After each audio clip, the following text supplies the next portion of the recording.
देर बाद समाचारों का प्रसारण होगा, जिसे हम अपने दिल्ली केंद्र से रिले करेंगे। कृपया प्रतीक्षा कीजिए।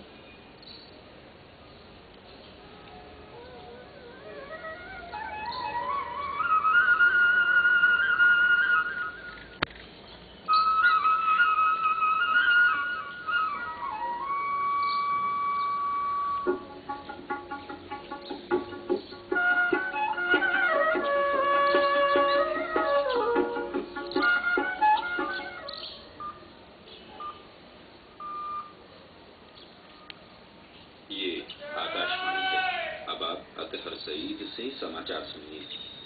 भारत और चीन आपसी सहयोग बढ़ाने और संबंधों को मजबूत करने के लिए आज नई दिल्ली में प्रतिनिधिमंडल स्तर की बातचीत करेंगे। प्रधानमंत्री नरेंद्र मोदी और चीन के राष्ट्रपति शी जिनपिंग कई महत्वपूर्ण क्षेत्रीय और अंतर्राष्ट्रीय मुद्दों पर बातचीत करेंगे। चीन के राष्ट्रपति 3 दिन की भारत यात्रा पर हैं। श्री जिनपिंग का आज सवेरे राष्ट्रपति भवन के प्रांगण में परंपरागत स्वागत किया जाएगा। इसके बाद वे राष्ट्रपिता महात्मा गांधी की समाधि पर श्रद्धांजलि अर्पित करने के लिए राजघाट जाएंगे।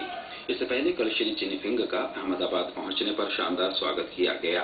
प्रधानमंत्री नरेंद्र मोदी ने अहमदाबाद के हयात होटल में चीन के राष्ट्रपति और उनकी पत्नी का स्वागत किया और श्री जिनपिंग के साथ अकेले में संक्षिप्त बातचीत की। बाद में दोनों देशों ने 3 सहमति ज्ञापनों पर हस्ताक्षर किए। पहला सहमति पत्र गुजरात में एक औद्योगिक पार्क स्थापना के बारे में है। दूसरा सहमति पत्र चीन की ग्वांगडोंग प्रांत और गुजरात सरकार के बीच सांस्कृतिक और सामाजिक संबंधों को बढ़ावा देने से संबंधित है। तीसरा समझौता चीन के ग्वांगझू शहर और अहमदाबाद नगर निगम के बीच किया गया, जो दोनों शहरों को सहयोगी नगरों के रूप में विकसित करने के बारे में है। प्रधानमंत्री नरेंद्र मोदी ने कल रात कहा कि भारत और चीन के बीच 3 सहमति पत्रों पर हस्ताक्षर होने से द्विपक्षीय संबंध और मजबूत होंगे। अहमदाबाद में चीन के राष्ट्रपति शी जिनपिंग के स्वागत के बाद श्री मोदी ने ट्वीट किया कि चीन के राष्ट्रपति ने गुजराती संस्कृति की झलक देखी। केंद्र ने बाढ़ प्रभावित जम्मू कश्मीर में चिकित्सा राहत कार्य तेज कर दिया है। स्वास्थ्य मंत्रालय ने एक बयान में कहा कि दिल्ली मेडिकल एसोसिएशन से 20 चिकित्सा विशेषज्ञों का एक दल राज्य के बाढ़ प्रभावित क्षेत्रों में भेजा गया है। मंत्रालय ने सुझाव दिया कि चिकित्सा सामग्री भेजने के लिए नौकाओं की मदद ली जाए। स्वास्थ्य मंत्रालय में एक नियंत्रण कक्ष भी खोला गया है, जो 24 घंटे काम कर रहा है। इस बीच राज्य के बाढ़ वाले सभी इलाकों में जमा पानी के धीरे धीरे कम होने के साथ ही घाटी में जनजीवन फिर से सामान्य होने लगा है। घाटी में यातायात बहाल हो गया है। 3 राष्ट्रीय राजमार्गों मुगल रोड, श्रीनगर जम्मू और किश्तवाड़ सिंथान में संपर्क की बहाली से बड़े पैमाने पर सामग्री की आपूर्ति शुरू हो गई है। श्रीनगर के कई इलाकों से पानी पंपों के जरिए निकाला जा रहा है और व्यापक सफाई अभियान चलाया जा रहा है। राज्य सरकार ने मुख्यमंत्री खाद्य राहत कोष की स्थापना की है। इसमें बाढ़ पीड़ितों की राहत और पुनर्वास में मदद के लिए दान दिया जा सकता है। जो भी व्यक्ति, एनजीओ, व्यापारिक घराने, सामाजिक और मीडिया संगठन इसमें सहयोग देना चाहें, वे जम्मू कश्मीर बैंक के मुख्यमंत्री बाढ़ राहत कोष खाते में धनराशि जमा करा सकते हैं। गृह मंत्री राजनाथ सिंह ने कहा है कि सरकार मणिपुर में नगा जनजातियों की समस्याओं का समाधान समयबद्ध तरीके से करने के लिए वचनबद्ध है। यूनिफाइड नगा काउंसिल के प्रतिनिधियों के एक शिष्टमंडल ने कल नई दिल्ली में श्री सिंह से मुलाकात की। श्री सिंह ने कहा कि सरकार नगा लोगों की आकांक्षाओं, भावनाओं और विचारों को समझती है।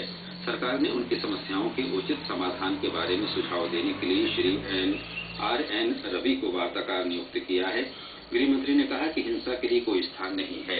बैठक में गृह मंत्रालय में आंतरिक सुरक्षा सचिव प्रकाश मिश्रा और नगा शांति प्रक्रिया के लिए सरकार के वार्ताकार भी उपस्थित थे। अल्पसंख्यक मामलों की मंत्री नजमा हेपतुल्ला ने कहा है कि सरकार वक्फ संपत्तियों पर नाजायज कब्जा रोकने के लिए एक मजबूत कानून बनाना चाहती है। कल नई दिल्ली में उन्होंने कहा कि संसदीय कार्य मंत्री से संसद की स्थायी समिति से वक्फ संपत्ति विधेयक की शीघ्र मंजूरी कराने के लिए निवेदन किया गया है, ताकि इसे संसद में पारित किया जा सके। श्रीमती हेपतुल्ला ने कहा कि ये विधेयक वक्फ संपत्तियों के बेहतर प्रबंधन में मदद करेगा और उन पर नाजायज कब्जा जमाए लोगों को हटाने में मदद मिलेगी। भारत और अमेरिका ने कल उत्तराखंड के चौबातिया में संयुक्त सैन्य अभ्यास शुरू किया, जहां वे आतंकवाद से निपटने का अभ्यास करेंगे। 2 सप्ताह के संयुक्त अभ्यास का मुख्य उद्देश्य संयुक्त राष्ट्र चार्टर के अंतर्गत पहाड़ी क्षेत्रों में घुसपैठ और आतंकवाद के खिलाफ अभियान होगा। अमेरिकी पैदल सेना भारतीय सेना के गरुड़ डिवीजन के साथ संयुक्त अभ्यास करेगी। भारत ने लद्दाख के चुमार सेक्टर में स्थिति पर विचार के लिए कल फ्लैग मीटिंग की। दोनों देशों के बीच तनाव कम करने के लिए पिछले एक सप्ताह में ये दूसरी बैठक है। इस क्षेत्र में भारत और चीन की सेना आमने सामने है। ब्रिगेडियर स्तर की ये बैठक चुशूल में हुई। सेना सूत्रों ने बताया है कि इसमें नैमचोक क्षेत्र में चीन के नागरिकों की घुसपैठ के मुद्दे पर भी चर्चा की गई। हैदराबाद में champions league T20 cricket tournament के पहले मैच में कोलकाता नाइट राइडर्स ने चेन्नई सुपर किंग्स को 3 विकेट से हरा दिया है। चेन्नई ने 4 विकेट पर 157 रन बनाए। जवाब में IPL चैंपियन कोलकाता ने लक्ष्य 1 ओवर शेष रहते हासिल कर लिया। इसके साथ ही ये समाचार बुलेटिन समाप्त हुआ।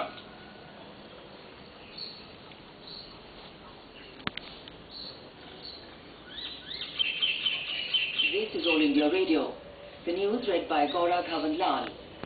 India and China will hold delegation-level talks to expand bilateral cooperation and strengthen ties.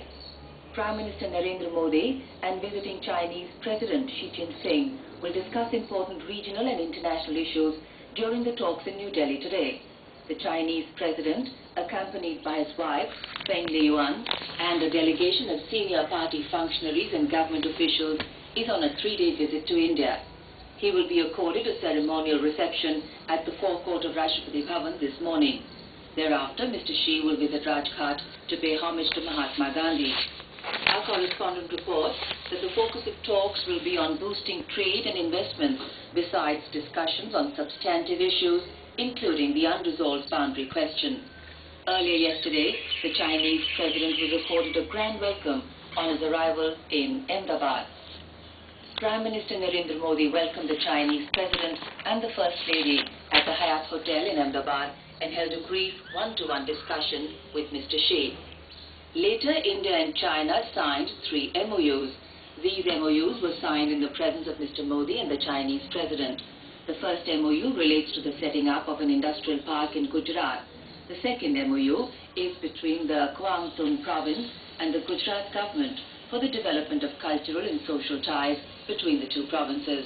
The third MOU was signed between Guangdong City of China and the Ahmedabad Municipal Corporation to make the two as sister cities. Mr. Modi hosted a private dinner for the visiting dignitaries at the picturesque Sabarmati riverfront. Later, the Chinese president left for New Delhi.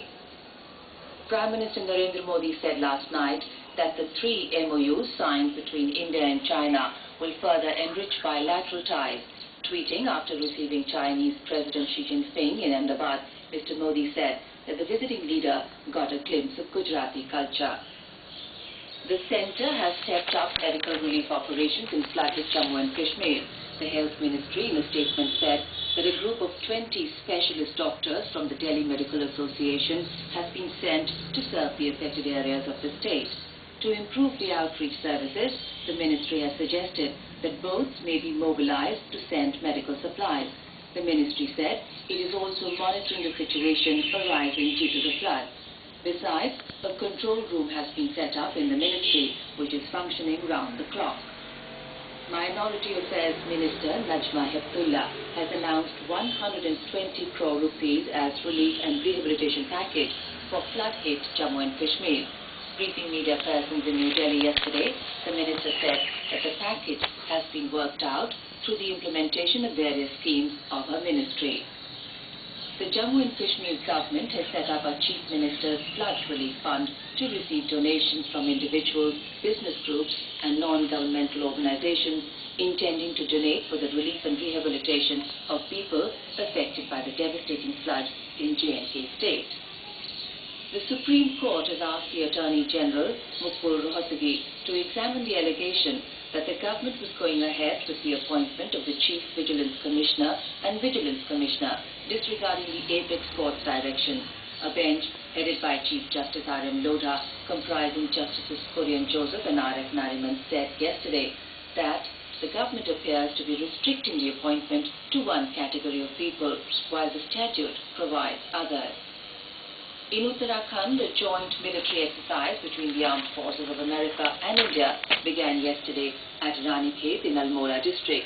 The 14-day-long exercise includes 250 personnel of the U.S. Army and a similar strength of a mountain brigade of the Indian Army.